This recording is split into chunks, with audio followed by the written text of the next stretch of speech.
Hello, I'm Ashley from Sunny Maid, and today we are going to talk about how to square up fabrics.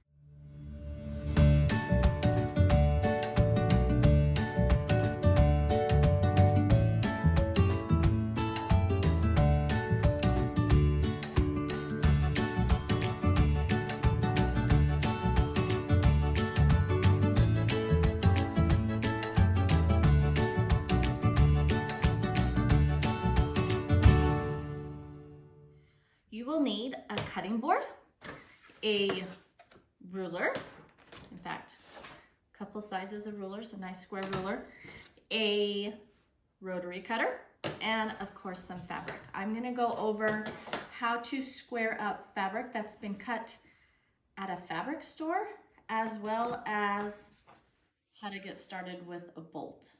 I don't know how many of you guys actually have a bolt, but this is how I buy it kind of by the bolt of background fabric. So usually my whites, sometimes a navy blue or black, I will buy it from the bolt.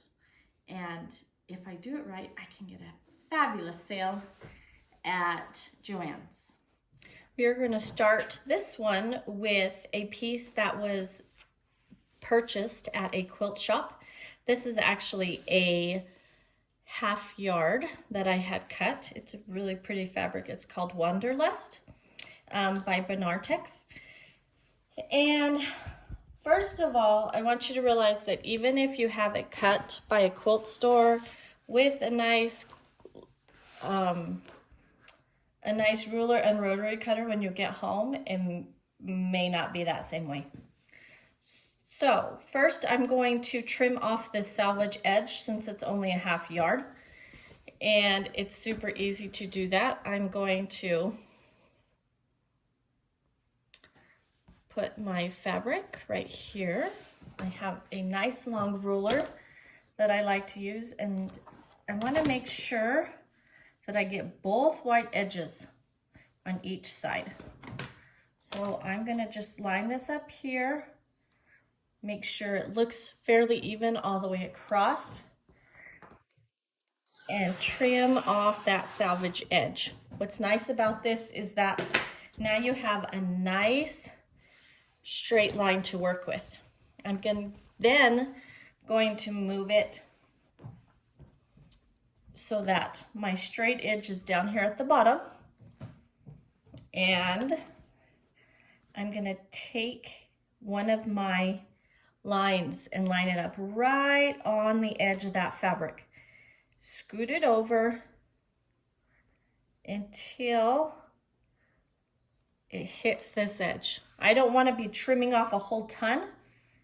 If it's the first on the bolt, it might be a whole ton, but usually they'll give you a little extra so you can have wiggle room. So I have this lined up here, and what I'm going to do is just trim off this nice and neat.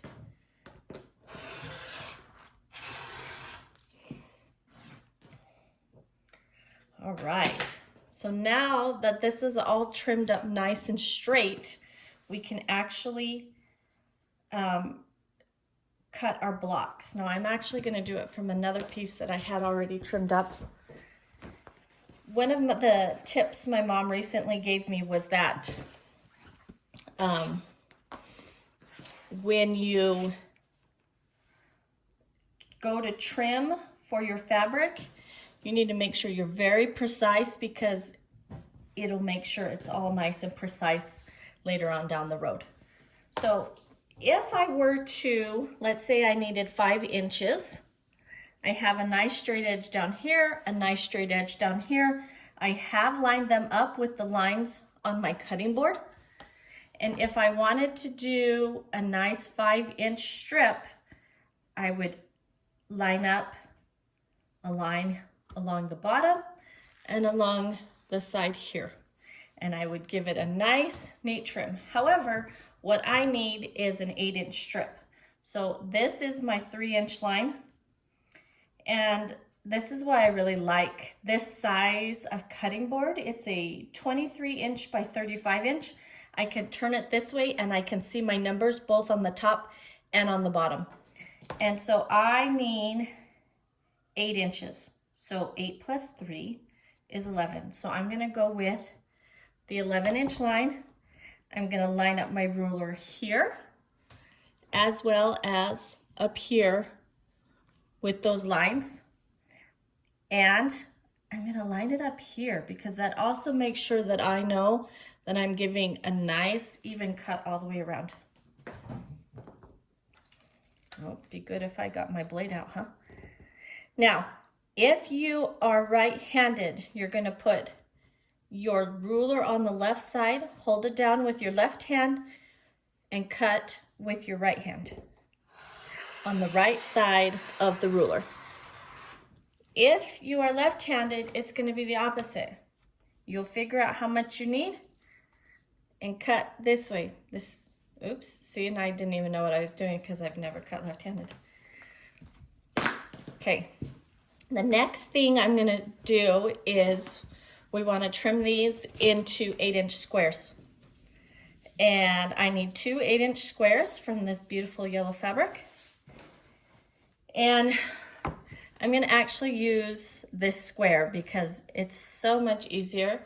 Actually, let me grab, since I need 8-inch squares, I'm gonna actually use my 9-inch ruler because I wanna make sure that I have enough room to actually see it all. So I need a 8-inch square. I'm gonna line the corner up down here. It's gonna line up with this bottom line.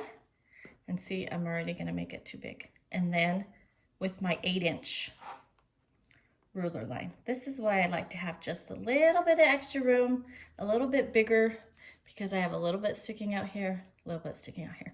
So this is 8 inches from here to here. That's my 8-inch line. And that's how big I want it. And then I'm gonna put it right along the edge here and right along the edge here.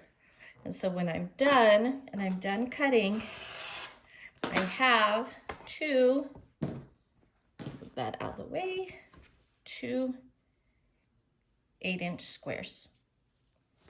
Look how nicely those turned out. Okay, next set we're gonna do is the fabric from Bolt. So if you get it,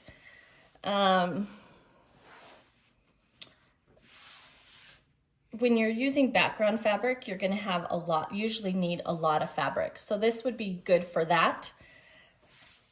And so we wanna make sure that this is all trimmed nicely so that when we start cutting, everything is a nice straight line. So I'm actually lining up this edge up here with that edge. I'm gonna come around, make sure that I'm lining it up good. Because I need a straight line. I need something to go off of. So I'm gonna say this is my straight line. This is the folded part of my fabric bolt, okay? And I'm gonna go off this. As you can see, this is not straight. So, oh, and I just wiggled. Did I just wiggle? Let me go look. Nope. Okay, we're good. So I'm gonna take my ruler. I'm gonna line it up on with these lines. So it's lined up from my cutting board here and with my cutting board here. A nice straight line. We know that it's gonna go straight right underneath this fabric. I'm gonna take my trimmer and cut it all the way across. So now we're starting with a nice straight line. Once again, I'm going to be making 8-inch. So I'm gonna bring this over.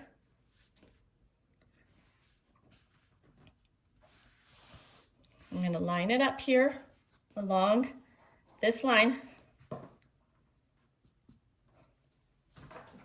Take my ruler, make sure that I've gone over 8 inches on my cutting board, my cutting mat. 8 to 11, 3 to 11 is 8.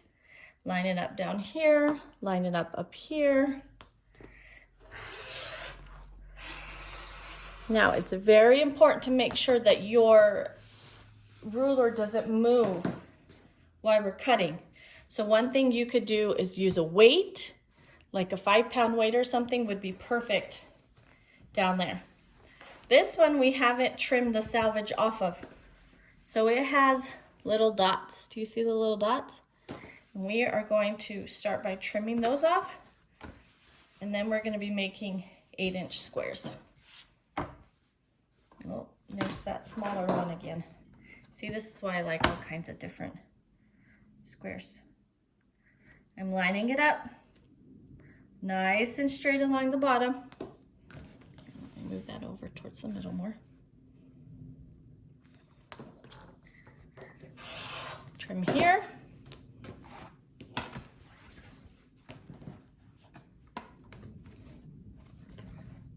Line up my ruler. These ones, I talked about it's slipping, the long one. I have on this, can you see these? Yeah, I guess you can. This is like an anti-slip, and I have one in each corner so that my squares don't slip. And it's just sticky, you put them on the back. 8 inches. Wonderful, look at that, a nice 8-inch square. And just thought of one more tip when you're cutting fabric. This is an 8-inch by 16-inch piece that I made from that same strip that I made the squares out of. And if you'll notice, it has a seam in it from where the fabric was folded in half. So when you're dealing with stuff that's been folded and packaged and whatever, you're going to end up with seams. So if you iron everything before you get started, you will have a lot straighter cuts and you won't end up with seams. You won't end up with folded seams like this, and you'll be able to make straighter cuts.